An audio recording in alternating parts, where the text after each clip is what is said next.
Recuerdo que era en la estación de Montparnasse. La estación albergaba una cantidad ingente de comercios, ya por aquel entonces. Había quedado con un joven director que había realizado su segundo metraje y habíamos quedado para realizar la entrevista para el Ciné Journal. Como había llegado con bastante antelación, debido al horrible tráfico que ya por entonces caracterizaba París, decidí deambular por las distintas tiendas para entretenerme. Paseando por uno de aquellos inmensos pasillos, me topé con una pequeña tienda donde vendían golosinas y pequeños juguetes y automatismos de cuerda. Me acerqué a aquel pequeño puesto en busca de algunos caramelos de regaliz, ya que notaba ciertas molestias en la garganta derivadas de la fría noche anterior. El puesto estaba regentado por un hombre visiblemente mayor, ya que, a pesar de estar de espaldas a mí, su encorvada figura y la alopecia de su canosa cabellera eran más que evidentes. «Disculpe», acerté a encomendarme a aquella silenciosa figura, dispuesto a preguntar por los caramelos. Fue al girarse con la gentil sonrisa característica de un vendedor que intenta aparentar cordialidad, cuando lo que realmente siente es el peso de los años que, tras su «usted dirá» y unos instantes de silencio, que no sabría si catalogar de segundos o minutos, mi pregunta terminó siendo, ¿por casualidad, es usted Georges Méliès? El 8 de diciembre de 1861, en su casa Saint-Martin de París, nacía Marie-Georges Jean Méliès, hijo de Jean-Louis Stanislas Méliès, un conocido empresario del calzado parisino. Si bien desde pequeño mostró cierta habilidad en el dibujo y su interés por el teatro, durante una estancia en Inglaterra entró en contacto con el mundo del ilusionismo, gracias a frecuentar la Egyptian Hall, una sala de variedades dirigida por el célebre mago Jasper Maskelyne. Pero al regresar a París, y a pesar de llevar en mente la idea de entrar en la Escuela de Bellas Artes, termina trabajando en la empresa familiar de calzado, debido a la presión familiar, desempeñando un papel importante en el apartado tecnológico y mecánico de la empresa,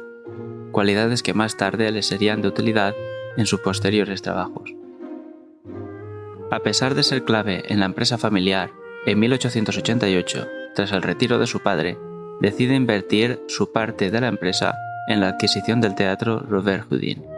Desde 1888, Méliès, tras la adquisición del teatro Robert Houdin, puede dar rienda suelta a su imaginación y a sus verdaderas pasiones, dirigiendo y realizando numerosas actuaciones de ilusionismo con decorados y mecanismos creados por él mismo, a la vez que ejercía de reportero y dibujante y caricaturista para el periódico satírico La Griffe, del cual su primo Adolphe era el redactor jefe.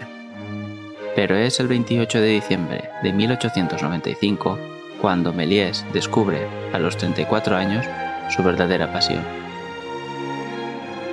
Fue el 28 de diciembre de 1895 cuando Méliès asistió, invitado por los hermanos Lumière, a la primera representación del cinematógrafo. Méliès queda prendado por lo que observa esa tarde y decide en ese instante que quiere experimentar con aquello que observa, llegando a preguntar a los hermanos Lumière si puede comprarles el aparato, una copia o la misma patente para poder fabricarlo. Pero los Lumière ven el invento como un juguete pasajero, sin ningún tipo de utilidad práctica, por lo que se niegan a ponerlo en venta. Sin embargo, esto no para a Méliès, quien, con su maña y la experiencia en trabajos mecánicos y con mecanismos en la fábrica calzado, y utilizando de base la máquina creada por el inventor Robert William Paul, quien sí le vende su máquina, consigue crear su propia versión del cinematógrafo,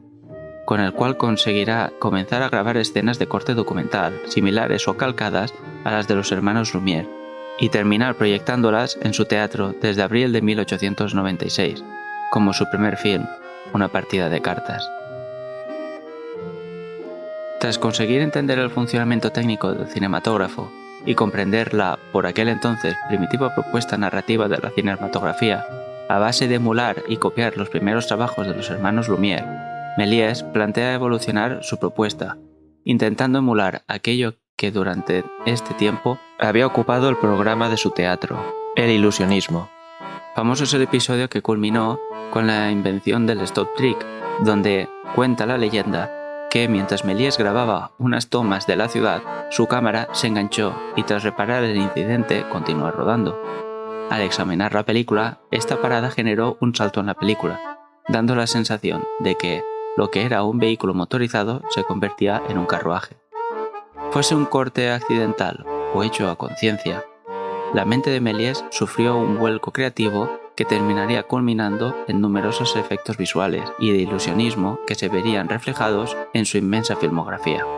A partir de aquí, George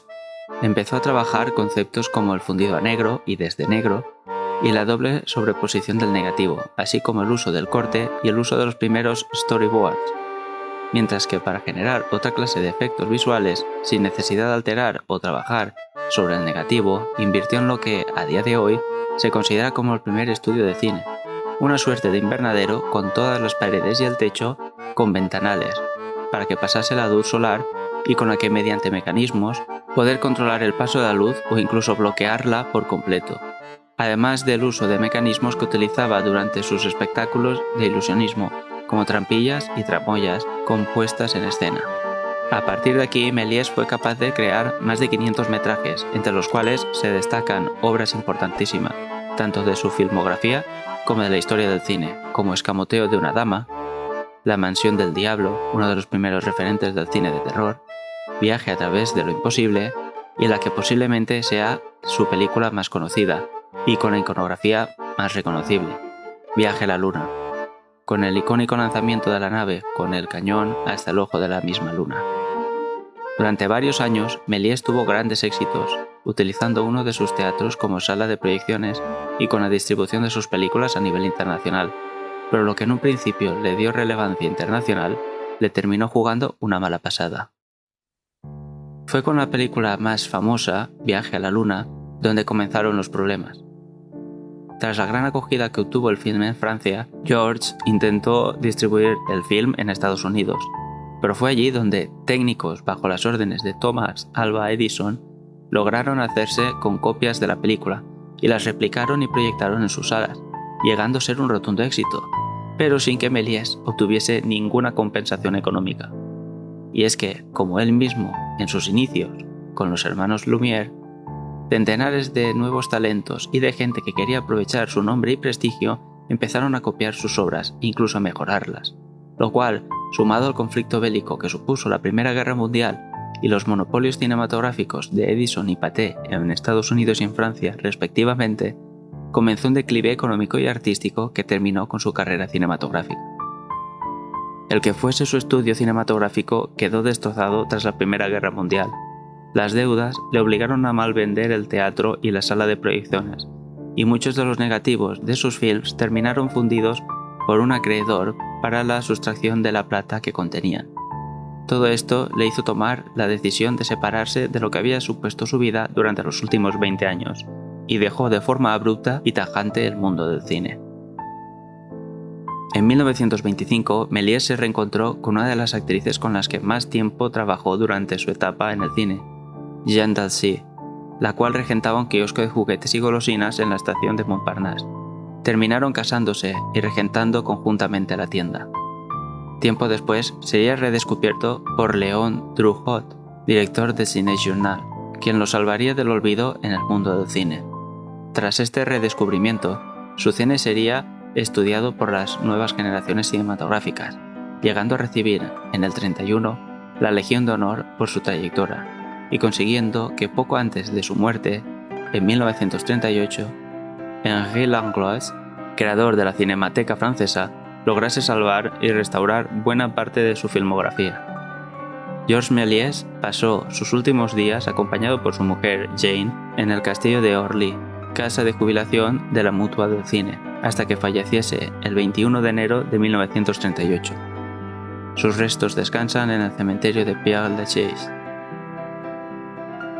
Méliès, grande como pocos, supo superar las adversidades de la vida.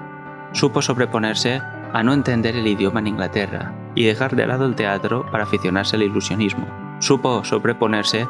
a no poder estudiar en la Escuela de Bellas Artes y terminar trabajando en la empresa familiar, en la cual aprendió el manejo y la creación de maquinaria y mecanismos.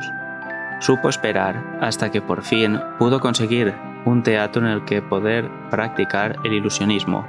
y donde desarrollar su capacidad artística. y sus conocimientos en mecanismos, pero, sobre todo,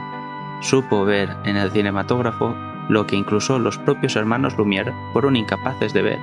y del potencial que se escondía tras él. Hundido por la evolución y los monopolios del cine, y reflotado por aquellas personas que supieron ver en sus obras la magia que él mismo escondía.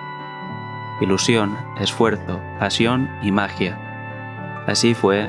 Marie-Georges Jean Méliès.